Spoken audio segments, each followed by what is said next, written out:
రైతులకు ముఖ్య గమనిక ఎరువులు కార్డులు జారీ వారికి మాత్రమే.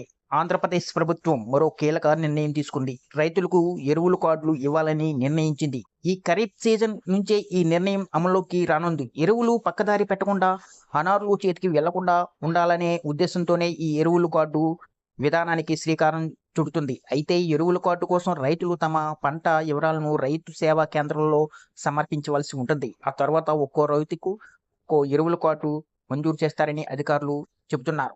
ఈ వీడియోని ఎక్కడ స్కిప్ చేయకుండా పూర్తి వరకు చూడండి, లేకపోతే మీకు పూర్తి సమాచారం అందదు. ఈ వీడియోని ఎవరైనా కొత్తగా చూస్తున్నట్లయితే మా ఛానల్ని సబ్స్క్రైబ్ చేయడం మాత్రం మర్చిపోకండి.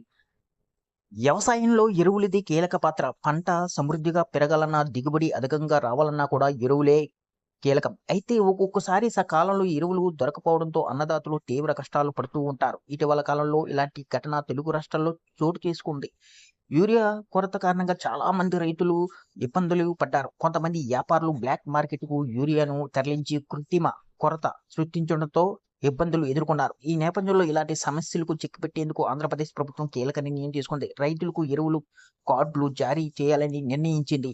ఈ ఖరీఫ్ సీజన్ నుంచే ఈ నిర్ణయం అమలు చేయనున్నారు.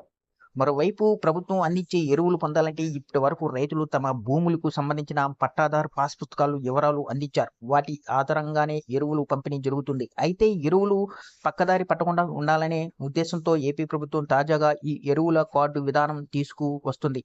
అయితే ఈ ఎరువుల కార్డులు పొందేందుకు రైతులు ఓ పని చేయాల్సి ఉంటుంది. తాము సాగు చేస్తున్న పంటల వివరాలతో రైతు సేవా కేంద్రాలను సంప్రదించాలి.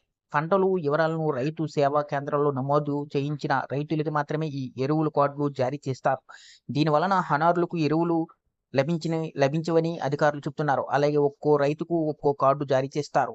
ఎరువుల కార్డు ఇందులో ఏముంటుంది?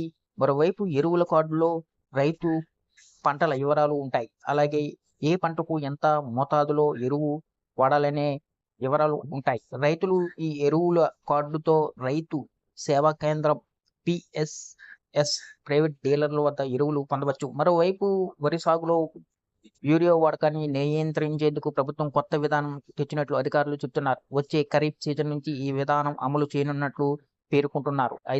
Andhra Pradesh agriculture integrated management system యాప్లో రైతులు నమోదు చేసుకున్న తర్వాత మాత్రమే యూరియా అందించనున్నట్లు వివరించారు. వరి పంటతో పాటుగా ఉద్యాన పంటలో సైతం శాస్త్రవేత్తలు సిఫార్సు చేసిన మేరకు మాత్రమే విడతల వారీగా యూరియా అందించాలని నిర్ణయించారు. ఈ వీడియో కానీ మీకు నచ్చినట్లయితే ఒక లైక్, సబ్స్క్రైబ్ చేయడం మాత్రం మర్చిపోకండి.